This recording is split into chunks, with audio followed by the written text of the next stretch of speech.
नमस्ते सभी को मेरा प्रणाम। आज ऑलमोस्ट सभी बच्चों के सभी विद्यालयों में प्रीलियम 2 या प्रीलियम 3 या प्री बोर्ड्स खत्म हो चुके होंगे। 20 दिन ही बचे हैं आपकी परीक्षा के लिए और कुछ बहुत इंपॉर्टेंट टिप्स मैं आपको परीक्षा के दृष्टिकोण से मैं आपको बताने वाली हूँ। 10 टिप्स फॉर योर एग्जाम। हो सकता है कुछ एक आध दो ज्यादा बता दूं।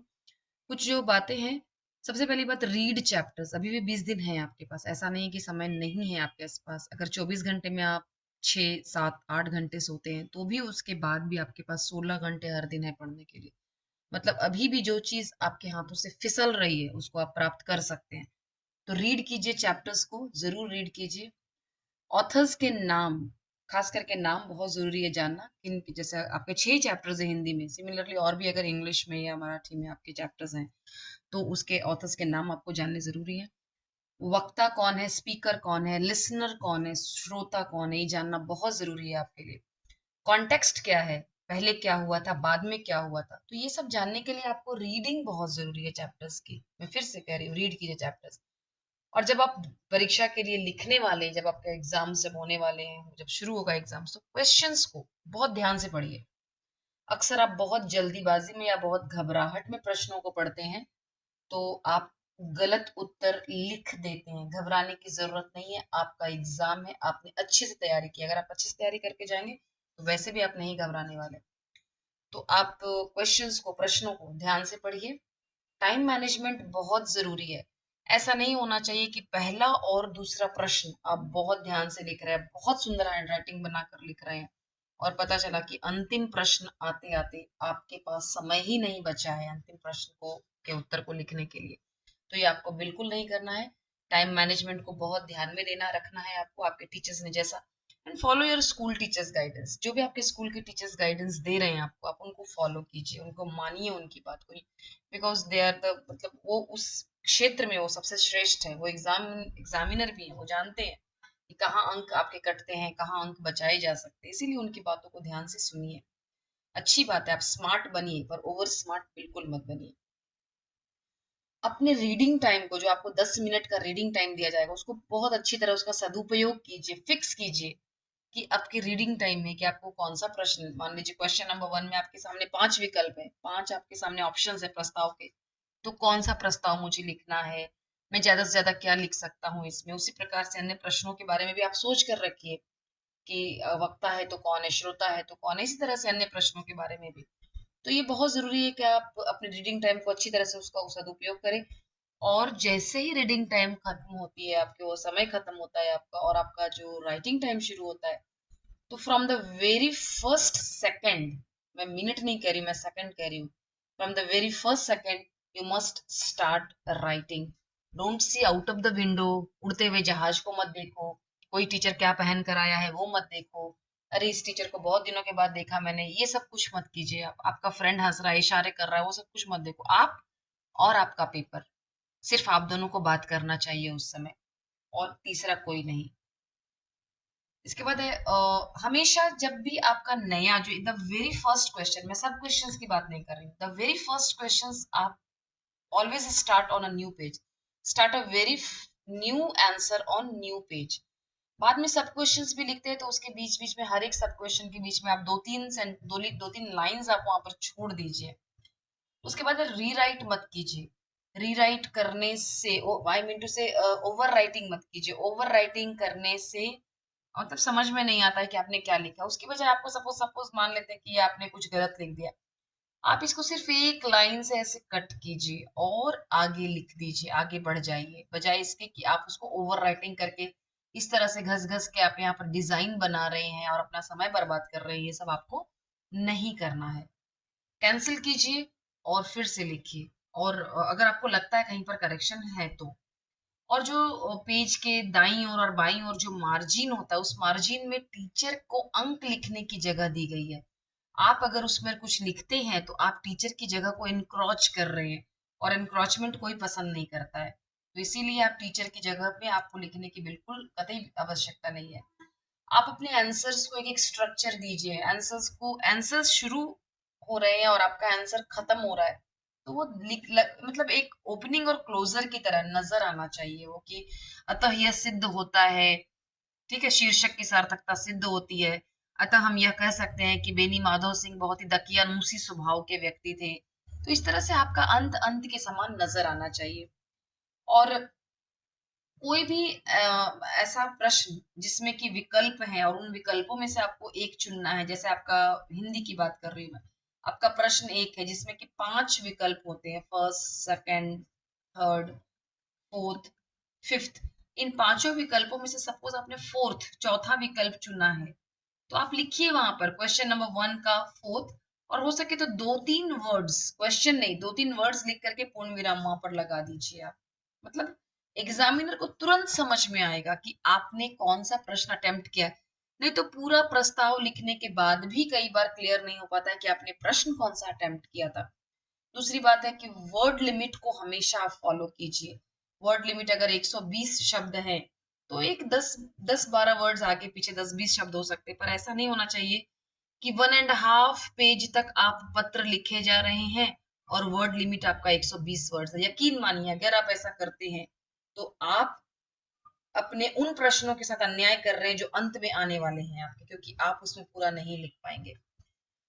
इसी प्रकार से जब किसी प्रश्न में लिखा गया है कि गिव अ टाइटल, शीर्षक दीजिए, आप इस कॉम्पोजिशन को लिखना है, आपको दिए गए विषय पर कॉम्पोजिशन लिखिए, प्रस्ताव लिखिए, निबंध लिखिए और उसको एक टाइटल भी दीजिए। उस टाइटल के अंक होते हैं, एक अंक होता है टाइटल लिखने के लिए, अंक वहां पर टाइटल जरूर लिखिए। सब क्वेश्चंस के नंबर को आपको भी लिखना है, ये मैंने बताया आपको। और ये आपका लास्ट मिनट ऑफ रिवीजन चलने वाला है। अब आपका ये जो 20 दिन है, आप हर एक बात को रिवाइज कीजिए, हर एक चैप्टर को रिवाइज कीजिए। कहीं ज्यादा कठिन आपको लग रहा है कोई चीज, गिव मोर वेटेज टू दो सब्जेक्ट्स जहां ज्यादा आपको जिसको कठिन लग रहा है, और in which you feel you need more practice, तो उसको ज्यादा प्रैक्टिस कीजिए, ज्यादा समय दीजिए। क्योंकि अभी भी still you have time to clear your doubts. अभी भी आपके पास समय है कि कुछ डाउट है तो आप अपने टीचर से पूछ सकते हैं। अगर आप लास्ट मिनट में अपने टीचर्स से डाउट पूछेंगे, आपको पता है कि नया जो ईयर है, जो नया एकेडमिक ईयर है वह शुरू हो चुका है, आपके टीचर्स बहुत बिजी हो चुके हैं, एक 10th आपका चल रहा है और एक 10th नया 10th भी शुरू हो चुका है, तो टीचर्स बहुत बिजी हैं।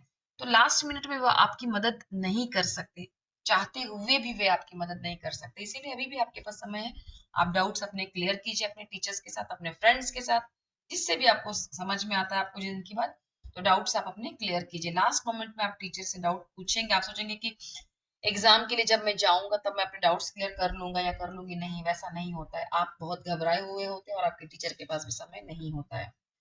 कीवर्ड्स बनाइए, अभी नोट्स बनाने का समय नहीं है आपका। आप नोट्स मत बनाइए, कीवर्ड्स बनाइए। आपके पास 24 घंटे हैं, मैंने अभी अभी आपको आरंभ में भी कहा था कि 24 आवर्स है आपके पास। 6 से 7 घंटे अगर आप सो रहे हैं तो भी आपके पास करीब 17 से 18 घंटे बचते हैं। इन 17 घंटों में से अगर आप 1 से 2 घंटा आप फुटबॉल खेलने जा रहे हैं, आप क्रिकेट खेलने जा रहे हैं, अगर आप थोड़ा सा स्विमिंग कर रहे हैं, गाना गा ले रहे हैं, नाच ले रहे हैं, तो भी आपके पास 15 से 16 घंटे आपका 15 to mind it, listen carefully, मैंने सही कहा है, 15 से 16 घंटे आपको पढ़ना ही है। इसके बिना आपके पास कोई विकल्प नहीं है अगर आप अच्छे परसेंटेज अच्छे कॉलेज में एडमिशन चाहते हैं बाद में तो। और हर एक चीज को रिवाइज कीजिए। अंडरस्टैंड द कॉन्सेप्ट, ये पहला सी को आप जरा सा ये कर दीजिए, इसको ध्यान से हटा दीजिए। Understand the concepts, rote memory कभी भी मदद नहीं करती। कॉन्सेप्ट को समझिए कि क्या है। शीर्षक की सार्थकता अगर आपको लिखनी है, तो जब भी हम शीर्षक की सार्थकता लिखते हैं तो शीर्षक किस प्रकार से कंटेंट से जुड़ा हुआ है, उसको आप अपने कंटेंट में कैसे कैसे और कहाँ कहाँ किन घटनाओं से, ऐसी कौन सी घटनाएं हैं उस चैप्टर में जो टाइटल से एकदम सीधे सीधे जुड़ती है, ऐसा कौन सा पात्र है जो टाइटल से जुड़ जाता है, ये है आपका कॉन्सेप्ट। आप उसको लिखिए, समझिए और लिखिए। खास करके हिंदी, इंग्लिश, मराठी में आपको आंकड़े, स्टैटिस्टिक्स बहुत काम आते हैं। तो ऐसी स्थिति में आपके पास वैलिड स्टैटिस्टिक्स होने चाहिए, कोई भी गलत बातें वहां पर मत लिखिए। न्यूज़पेपर थोड़ा समय दीजिए, मैंने आपको बताया, थोड़ा लीजर टाइम में, थोड़ा सा खाली समय में न्यूज़पेपर भी पढ़िए, मुख्य बातें, मुख्य समाचारों को पढ़िए, फुटबॉल में क्या चल रहा है, क्रिकेट में क्या चल रहा है, ये सब बातों की भी जानकारी आपको होनी चाहिए। जनसंख्या कहाँ पर सबसे ज्यादा है, कहाँ की जनसंख्या अभी सेकंड है, थर्ड है, भारत में सबसे ज्यादा जनसंख्या, भारत में कितने राज्य हैं, ये सब बातें आपको मालूम होनी चाहिए। कश्मीर की समस्या क्या है, ये बात मालूम होनी चाहिए आपको। तो जो भी वर्तमान समय में घटित हो रहा है ये सब आपको मालूम होना चाहिए। तो ये सब बातें आपको एस्से लिखने में, आपको प्रस्ताव लिखने में, निबंध लिखने में बहुत काम आती है। प्रस्ताव लिखने का भी आपका एक स्ट्रक्चर होना चाहिए। प्रस्ताव को कम से कम, writing essay is a skill, it's a skill. तो आप ऐसे लिख रहे हैं तो ऐसे कम से कम आप 4 से 5 पैराग्राफ्स में लिखिए, क्योंकि आपका जो शब्द लिमिट है इस समय 200 शब्द है। हिंदी की बात कर रही हूँ मैं। तो कम से कम 4 से 5 पैराग्राफ में लिखिए और नीटली लिखिए। आप नीटली लिखने का मतलब ये नहीं है कि आप को म ल एक शब्द लिखने में आप इतना समय लगा रहे हैं। आपको इतना समय है ही नहीं आपके पास देने के लिए। आप झटपट लिखिए, क म ल कमल सरोवर में खिला है। तो इस तरह से झटपट अपने कामों को आप करिए। तो प्रस्ताव को आप अच्छी तरह से सुगठित तरीके से लिखिए। 1 या 2 मुहावरे का उसमें प्रयोग जरूर कीजिए। अपने आंसर्स में आपको एक्यूरेसी बरतनी है। अगर बेनी माधव सिंह के 2 बेटे तो 2 ही बेटे हैं, उनके बच्चों के जो नाम है वो लिखिए। अक्सर जो आपकी हिंदी की जो खास करके सेमेस्टर 2 में बेला और आनंदी में आप बहुत कंफ्यूज हो रहे हैं। आनंदी बेनी माधव सिंह की डॉटर इन लॉ है। बेला जो है वह दादा मूल राज की के पोते की पत्नी है। तो ये इसको आप क्लियर कीजिए, अपने टीचर के साथ बात कीजिए, आप क्लियर कीजिए। नहीं तो पढ़िए, रीडिंग करेंगे तो रीडिंग आपको हेल्प करने वाली है। आनंदी के का जो पति है वह श्रीकंठ है। बेला का जो पति है वह परेश है। आनंदी का जो पति है वह ये इलाहाबाद, और वहां जहाँ काम करता है वहां नाम लिखा हुआ है इलाहाबाद। और बेला का पति वहां पर कहाँ पर काम करता है यह नहीं लिखा है, पर जहां वह रहता है वहां पर इस समय वह जिस पोस्ट पर आया है, जिस पद पर आया है, वहां का पद का नाम उसका बहुत क्लियर लिखा है। तो एक्यूरेसी बरतिए जब आप अपने उत्तर को लिख रहे हैं। तो जब आप पत्र लिख रहे हैं तो फॉर्मेट को फॉलो करना, जो फॉर्मेट आपको हमने इतने सालों से आपको सिखाया है उसको बहुत जरूरी है, उस फॉर्मेट को फॉलो करना। पता और दिनांक के लिए आधे अंक हैं। उसके बाद आप जो सैल्यूटेशन लिखते हैं, जहां आदरणीय भाई साहब, सादर चरण स्पर्श, इसके आधे आधे मार्क्स है। समापन के लिए आधे मार्क्स है। बॉडी ऑफ द लेटर के लिए 6 अंक है इस समय सेमेस्टर 2 के लिए। अदरवाइज ये 7 अंकों का होता है हर साल। तो स्टार्ट, ये तो मैंने ऑलरेडी बता दिया, फर्स्ट सेकंड से ही आप लिखना शुरू कीजिए। समय बर्बाद मत कीजिए आप लिखने में, दाएं बाएं देखने में। लास्ट के जो 2 पॉइंट्स मैं आपको कहना चाहती हूँ कि अटेम्प्ट ऑल क्वेश्चंस। एक भी प्रश्न ऐसा नहीं होना चाहिए आपके बोर्ड्स में, क्योंकि अभी भी आपके प्रीलिम 3 का जो मैंने पेपर्स आपको दिया है, कई बच्चों ने आंसर्स छोड़ दिए हैं उसमें। तो अटेम्प्ट ऑल क्वेश्चंस बहुत जरूरी है, सभी प्रश्नों के उत्तरों को लिखना। और you must know how to gain the marks as well as how to save your marks. तो जरूर आप इन बातों को ध्यान में रखिए। वीडियो को ज्यादा से ज्यादा शेयर कीजिए जिससे कि ज्यादा से ज्यादा लोगों को इसका फायदा पहुंचे, और सब्सक्राइब भी कीजिए। प्रणाम।